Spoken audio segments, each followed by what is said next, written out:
Bien, jóvenes, buen día. A continuación vamos a comenzar hablando sobre el traumatismo ya de la extremidad inferior.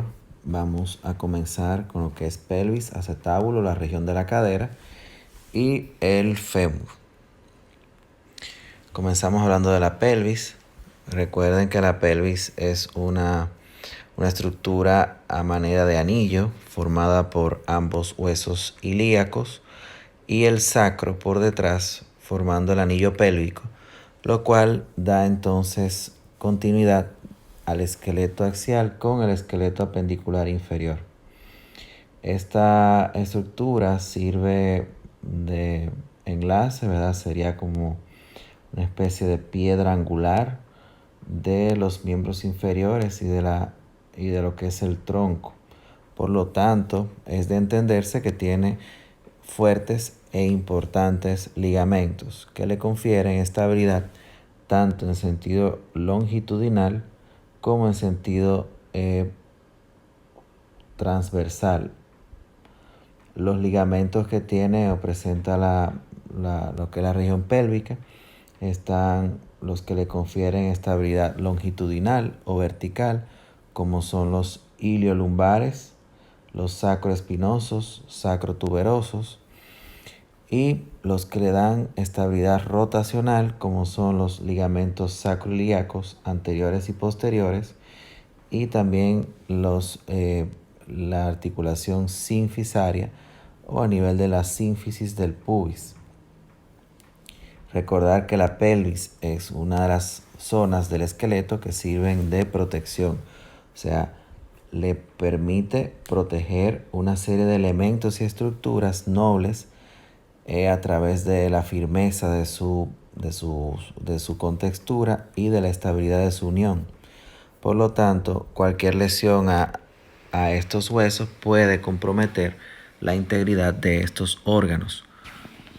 Por decir algunos, tenemos por ejemplo la vejiga, ¿verdad? Los genitales están justamente detrás de la región del pubis. A nivel también vasculonervioso, los vasos femorales pasan por el anillo femoral en el borde anterior de la pelvis. Lo que es el nervio ciático cruza entonces por debajo de la articulación sacroiliaca por la escotadura ciática mayor. O sea, todos estos elementos y más están asociados a la pelvis de manera íntima. El mecanismo de producción de las fracturas depende de la edad. En el caso, se entiende, ¿verdad? En el caso de los pacientes de mayor edad, ancianos, no se necesita un traumatismo de gran energía para que se produzca una fractura. Sí pasa con un individuo sano que sea joven. Generalmente estos traumas son de muy alta energía. Dependiendo entonces de la estabilidad del anillo pélvico, entonces las clasificamos según Tile, una de tantas clasificaciones que existe, en tipo A, B o C, las cuales van aumentando en severidad y en inestabilidad según van avanzando. Las tipo A son solamente fracturas que afectan el anillo pélvico, pero no afectan su estabilidad. Por ejemplo, avulsiones de alguna apófisis, un trazo transversal a través de la ilíaca o del sacro, que la pelvis mantenga su estabilidad, entonces tenemos que son tipo A. Las tipo B, ya entonces hay una transgresión a nivel de ciertos ligamentos, por lo tanto la pelvis pierde su estabilidad rotacional, pero mantiene la estabilidad longitudinal o vertical. Tenemos por ejemplo las compresiones anteroposteriores o aquellas compresiones que son laterales, en la cual la pelvis se separa una hemipelvis de otra, como se le llama, fracturas en libro abierto.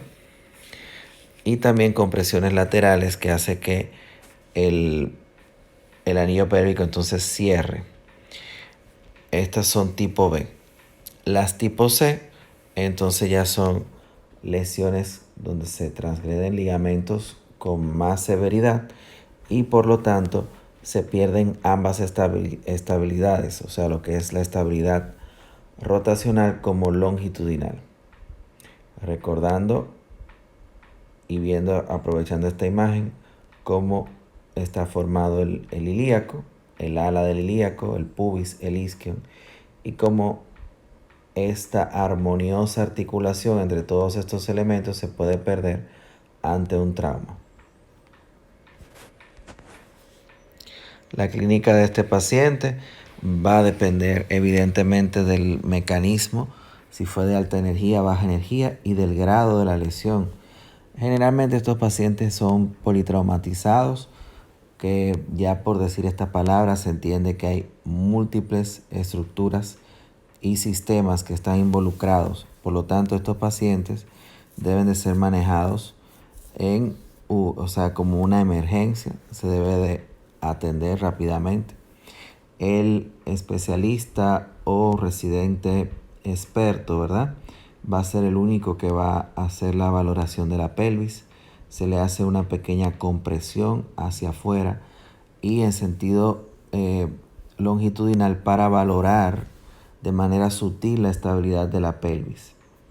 Cada vez que uno moviliza esas articulaciones produce sangrado, por lo tanto, por eso digo que debe ser realizada una sola vez y por el especialista o residente de mayor experiencia. Vamos a ver que a nivel de la piel podemos encontrar ciertos estigmas. Por ejemplo, estas equimosis en la cara externa de los muslos se llama signo de Morel-Lavallée. Esto no es más que un deglobamiento, o sea, se despega la piel, se macera y entonces se torna así equimótica.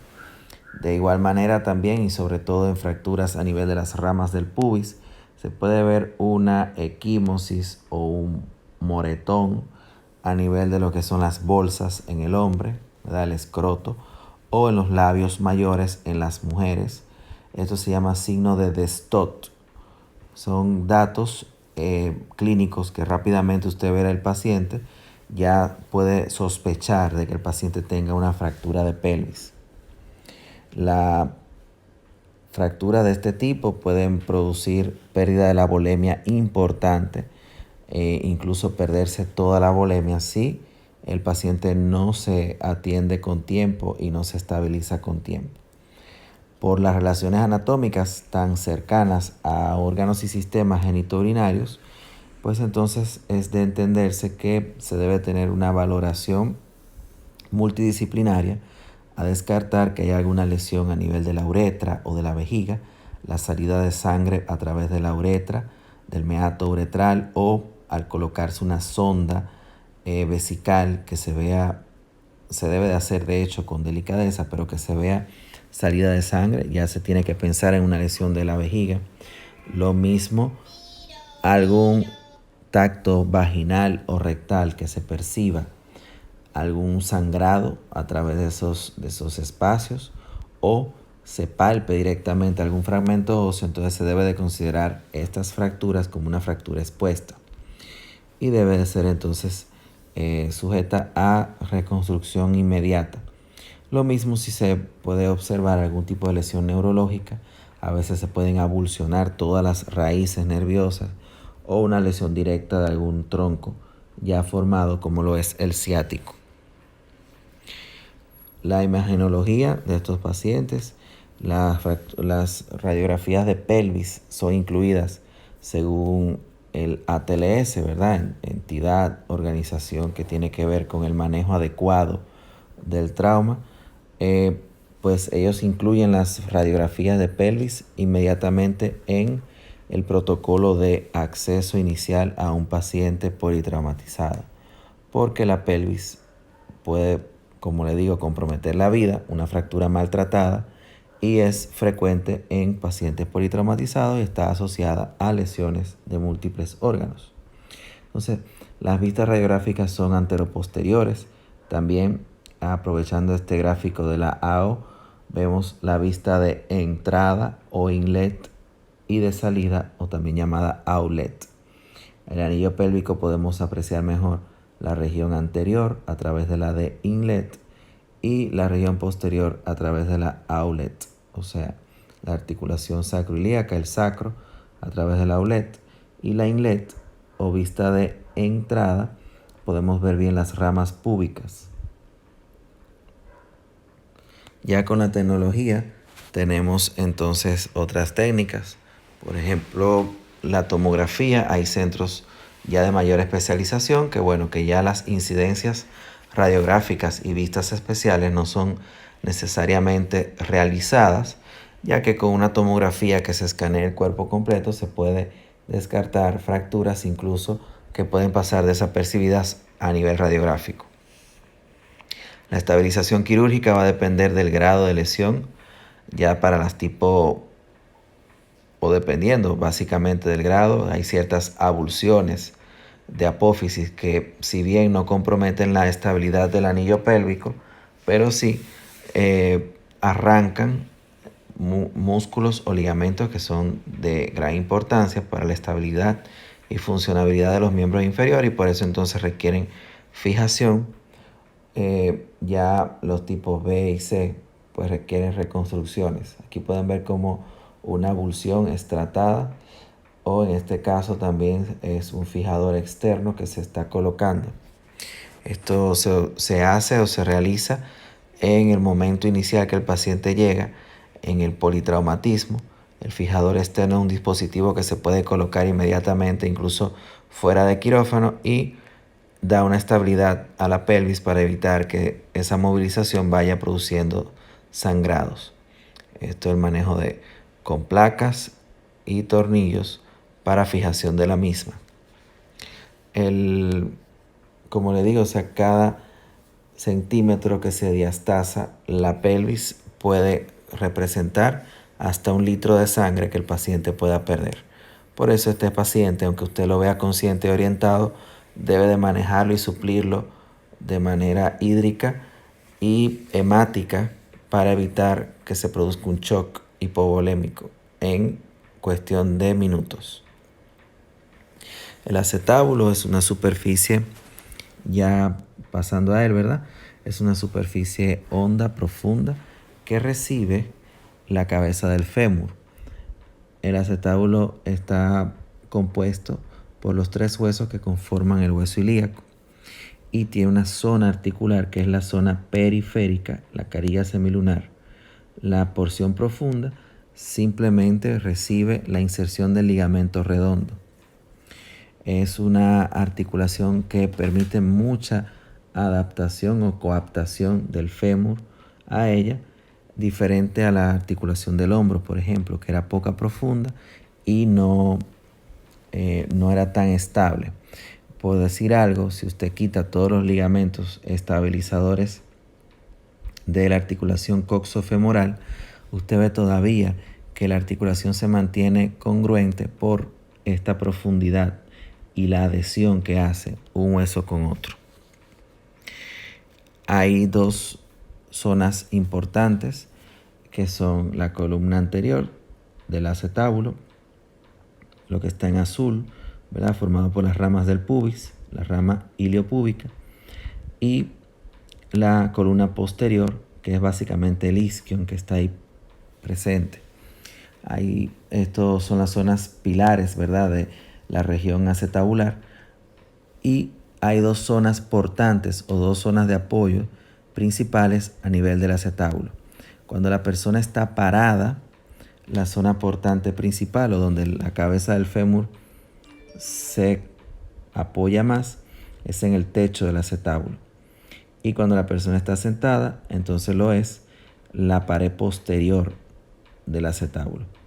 Entonces, esto es importante a la hora de saber si hay alguna lesión. Dependiendo de qué pared se lesionó, pues entonces sabemos qué tan estable o inestable va a ser. El mecanismo de producción generalmente son de alta energía. La persona en un motor o en un vehículo se golpea con el tablero. Este mecanismo indirecto entonces impacta la rodilla. La fuerza entonces se transmite a través del fémur y hace que la cabeza del fémur impacte la cavidad acetabular, entonces muchas veces fracturándola.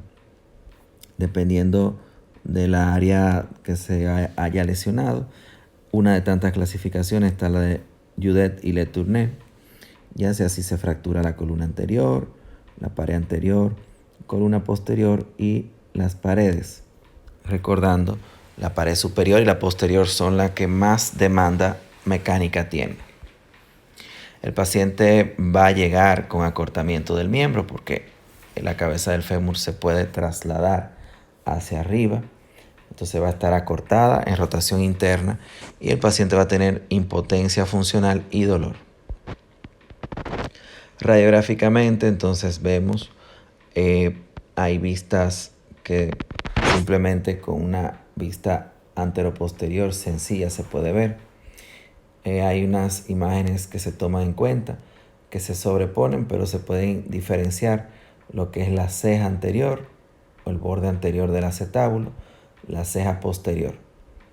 Esta delimitación, ¿verdad?, homogénea, nos permite saber de manera inicial que no hay una lesión a esta cavidad articular, pero si no tenemos, por ejemplo, tomografías, hacemos vistas también especiales, como son la vista oblicua obturatriz, donde podemos ver las ramas del pubis, la columna anterior del acetábulo, y la radiografía oblicua alar, como su nombre lo dice, o sea, está rotado hacia afuera, el rayo entra de medial a lateral, donde se puede apreciar la columna posterior y pared posterior del acetábulo. Siempre la tomografía en estos tiempos nos permite delimitar mejor de manera tridimensional cualquiera de estas fracturas o sospecha de la fractura. Y como le dije, dependiendo del fragmento donde está ubicada la fractura, requiere necesariamente o no una estabilización quirúrgica. Generalmente las fracturas de pared posterior o superior requieren sí o sí una estabilización quirúrgica. De lo contrario, se puede considerar el manejo conservador con tracción esquelética que mantengan el miembro, la articulación en descanso, más o menos por 4 a 6 semanas. Siguiendo en esta zona articular tenemos las luxaciones. Estas luxaciones, como recordamos por definición, son pérdida de la congruencia articular de, en este caso, la cadera. Recordando, la cadera es una articulación diartrósica, tipo glenoide, ¿verdad? Una esfera, se encaja en una cavidad.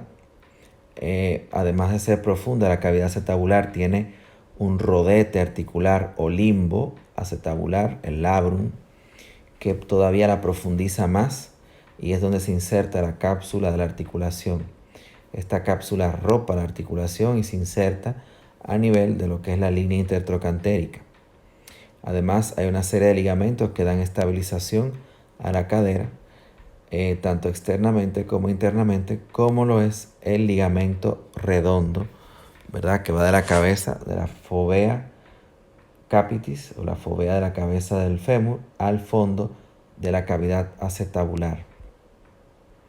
Entonces, generalmente el mecanismo de producción, de igual manera a cómo se produce las fracturas del acetábulo, son por mecanismo indirecto, donde la persona cae o se golpea a nivel de lo que son las rodillas o distalmente en los miembros inferiores, y la fuerza se transmite hacia arriba, produciendo entonces que los ligamentos sean incompetentes o sean lesionados y la cabeza del fémur salga.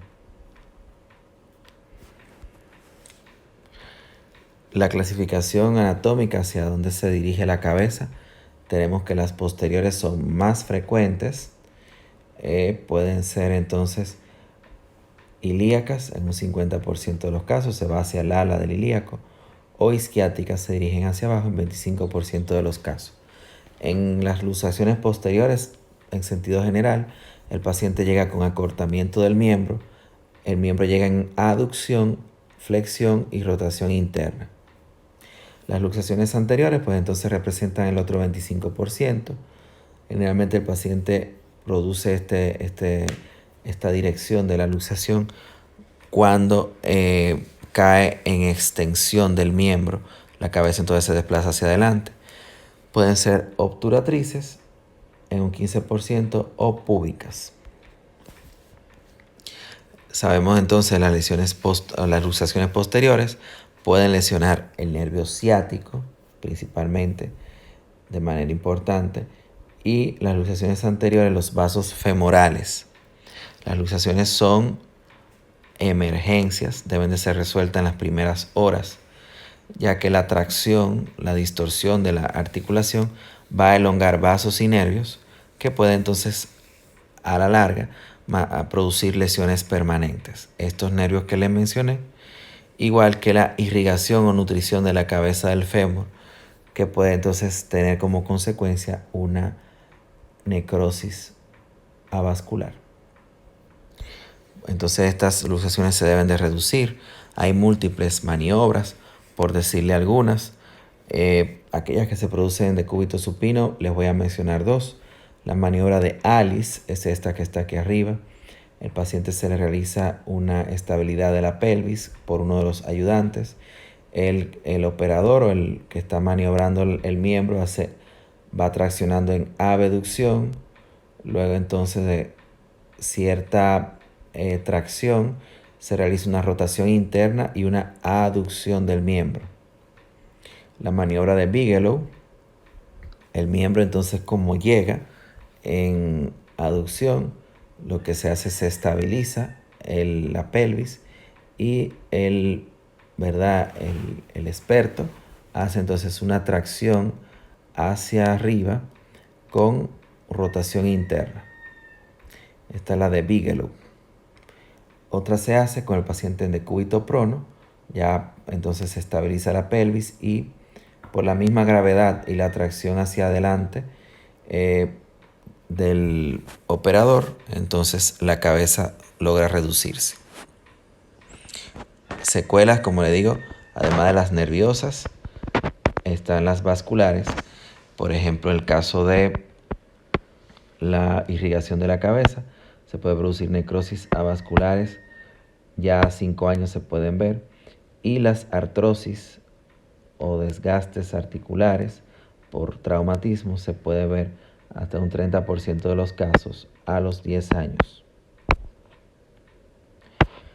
Esta articulación de la cadera muchas veces no es solamente una luxación, sino que está acompañada de fracturas.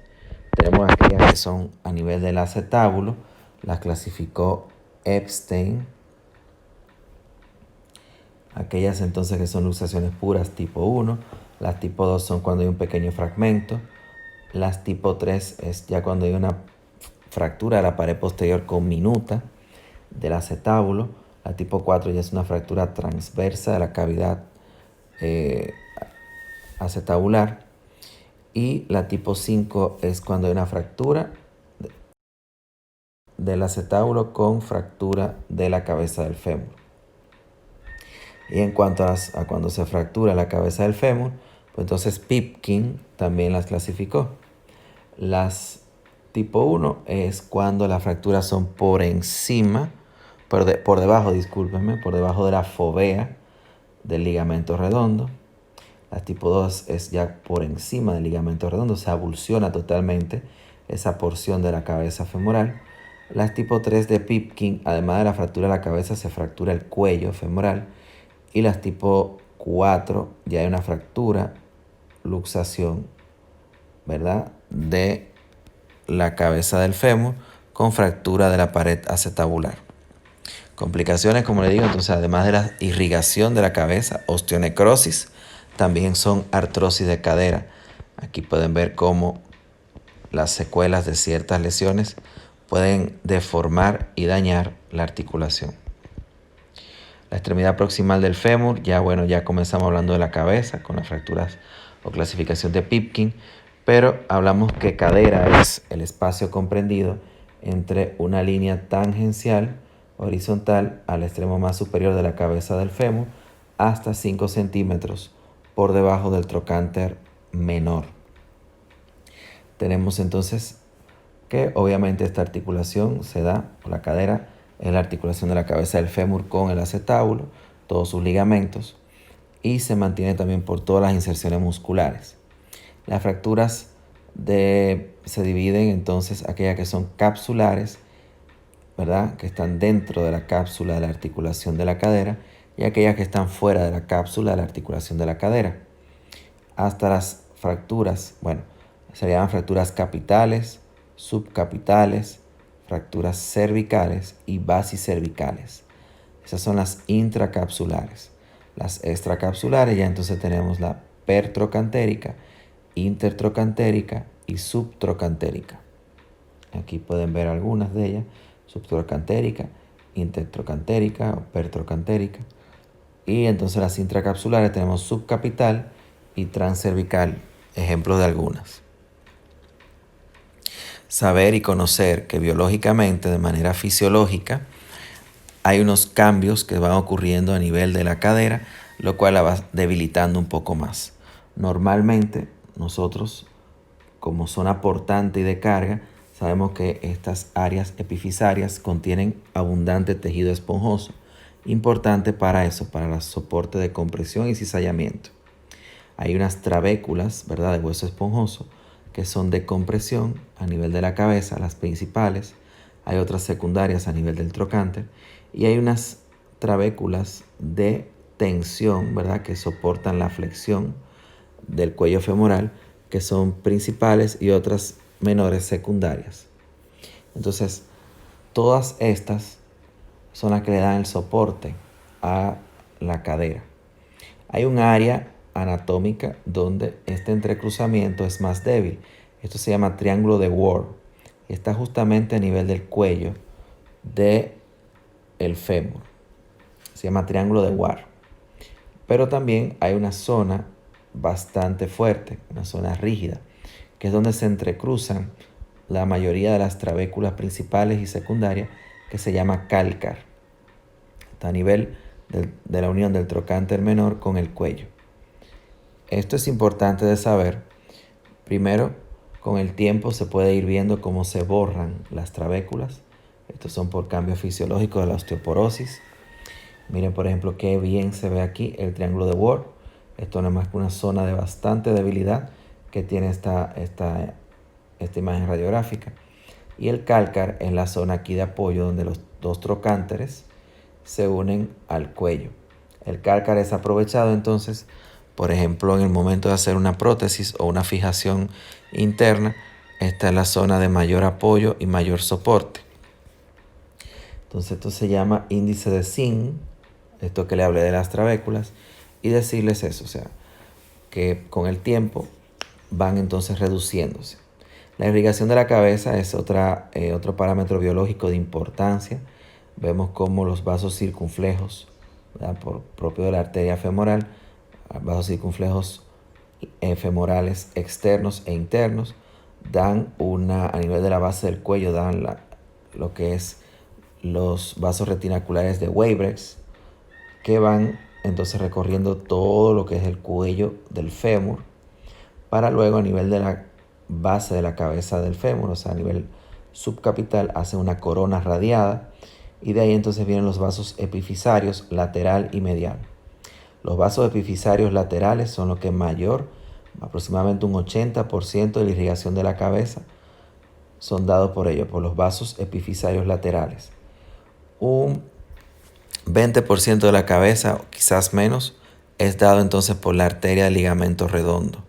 El ligamento redondo, además de ser un medio de sostén, también contiene una arteria que es rama de la arteria obturatriz y da entonces irrigación a la cabeza del fémur.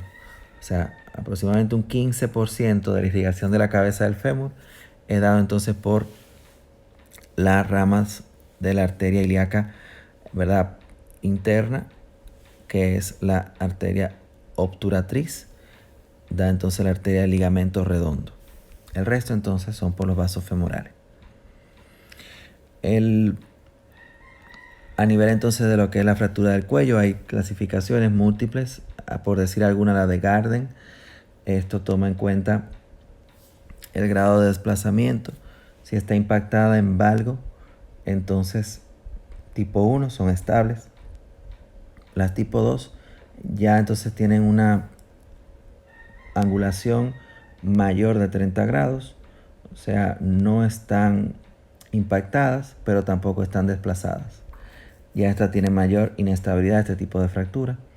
Las tipo 3 ya tienen un desplazamiento menor de un 50%. O sea, la cabeza con relación al cuello se ha desplazado menos de un 50%. Y la tipo 4 entonces ya hay un desplazamiento mayor de un 50%. Powers mide entonces precisamente el ángulo de la fractura con la transversal, con la línea transversal. Si tiene menos de 30 grados es estable, a nivel de 50 grados es moderadamente inestable y mayor de 50 grados ya es inestable. Aquí se puede ver la solución de la continuidad ósea, cómo se ha fracturado ese cuello a nivel del, precisamente eso, transcervical.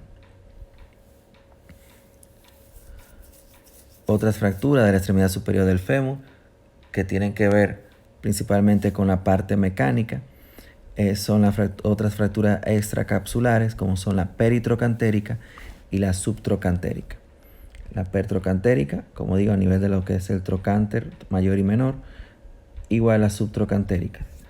En las fracturas extracapsulares es importante que sepan que prácticamente todas son quirúrgicas porque mecánicamente la tracción y la acción de los músculos entonces va a deformar de manera importante y va a cortar de manera importante el miembro. Aquí el problema entonces es mecánico, diferente de las fracturas intracapsulares, donde el problema principal de consolidación es biológico, ya que recuerden que dentro de esa articulación hay líquido sinovial y el líquido sinovial disuelve el hematoma fracturario, que es importante para la consolidación de la fractura. Entonces, una de las principales complicaciones de las fracturas intracapsulares es eso, la no unión. Además de la necrosis vascular, es la no unión. Y en el caso de las extracapsulares, peritrocantérica y subtrocantérica, es la consolidación viciosa o fracturas consolidadas de manera anguladas que mecánicamente. La diáfisis femoral entonces se extiende desde la región subtrocantérica hasta los cóndilos femorales. Recordar, el fémur tiene una angulación anteroposterior de unos 10 grados aproximadamente y está cubierto por gruesos cuerpos musculares. Por lo tanto, las fracturas de la diáfisis del fémur deben de entender que son producidas por mecanismos de muy alta energía. La presentación de este paciente es acortamiento, además de la limitación funcional del dolor y la crepitación, pues es el acortamiento y la rotación del miembro. Por ejemplo, para recordarles algo, o sea, las fracturas extracapsulares, a partir de las fracturas extracapsulares, el miembro va a presentar una rotación externa, acortamiento y rotación externa. Las fracturas intracapsulares pueden ser engañosas porque la cápsula de la articulación puede mantenerla sin acortamiento y con el pie totalmente en apariencia sin ningún tipo de rotación. Por eso hay que tomar eso en cuenta. La clasificación de la fractura de la diáfisis del fémur, entonces se toma en cuenta la estabilidad de la misma y esto en cuanto a los fragmentos que pueda tener. Winke y Hansen hacen una clasificación según el trazo. Si no tiene ningún trazo fracturado, si un trazo fragmento, perdón, un trazo transverso o un pequeño fragmento, es tipo 1. La tipo 2 ella si tiene un ala de mariposa o un tercer fragmento, pero menor de un 50%. La tipo 3 pues ya tiene sí mayor de un 50%. Y la tipo 4 ya es una conminución y pérdida de contacto. Generalmente el tratamiento ideal de una fractura de fémur es la reducción y la estabilización quirúrgica, porque ya el miembro inferior es un miembro de carga. No es como el miembro superior que permite ciertas deformaciones, porque el miembro superior solamente es un miembro para prensión y alcanzar. El miembro inferior nos permite apoyo y es lo que nos permite la deambulación. Por lo tanto, debe de quedar lo mejor posible y con una diferencia de longitud prácticamente nula, o sea que no exista. Entonces, el tratamiento va desde una simple tracción, estirar el miembro con algún peso, hasta la fijación interna. En los más jovencitos se hacen estabilizaciones flexibles con unos dispositivos que son transitorios, se llama así TENS o clavos de titanio flexibles endomedulares.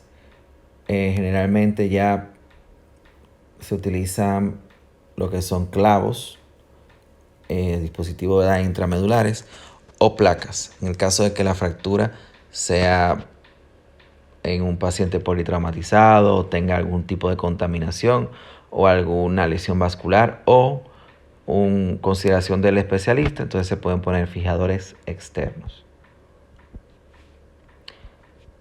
La extremidad distal del fémur, pues entonces recordando, está dividida en dos estructuras articulares que son los cóndilos. Los cóndilos tienen cierta angulación con relación a la vertical, tienen unos 11 grados para poder contrarrestar lo que es el valgo que normalmente trae el fémur. O sea, el cóndilo medial, es más descendido que el lateral. Esto contrarresta, repito, el valgo que trae el fémur para mantener el eje del miembro inferior.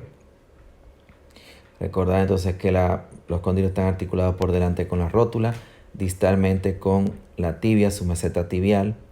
Está cubierta por múltiples músculos y estos músculos, principalmente el aductor mayor, hace un anillo por donde los vasos femorales lo transcurren y pasan a llamarse entonces vasos popliteos. Los vasos popliteos, vasos y nervios a este nivel es de importancia para cualquier lesión, conocer su probable lesión asociada. El mecanismo generalmente entonces por alta energía. El paciente va a tener edema, alteración de la morfología de la rodilla, equimosis, limitación funcional. Radiográficamente entonces se puede apreciar la fractura delimitándola en su vista anterior y lateral, pero recordándose a la tomografía ya es de mayor utilidad últimamente. La clasificación en sentido general a nivel articular se toma en cuenta las de menor grado, que son metafisarias, serían tipo A. Las tipo B son parcialmente articulares. Y las tipo C ya son articulares completamente. Lesiones asociadas, como le digo, tomar en cuenta y considerar la afectación de los vasos popliteos, que no son raras las ocasiones en que se pueden lesionar. Muchas veces debe ser este paciente intervenido junto a un cirujano vascular. Lo mismo, afectación nerviosa ya sea del nervio ciático o de lo que es ya la división a nivel de lo que es ciático-popliteos, los nervios ciático-popliteos interno y externo. La lesión de los ligamentos cruzados, que son estabilizadores importantes de la rodilla. El anterior, ¿verdad?, al cóndilo externo, el posterior al cóndilo interno. Y funcionalmente la rigidez articular es una de las lesiones que podemos tener asociadas. Esto, como toda fractura articular, amerita de una reducción adecuada anatómica y fijación con material de osteosíntesis. Entonces esto es por esta parte, seguimos más adelante.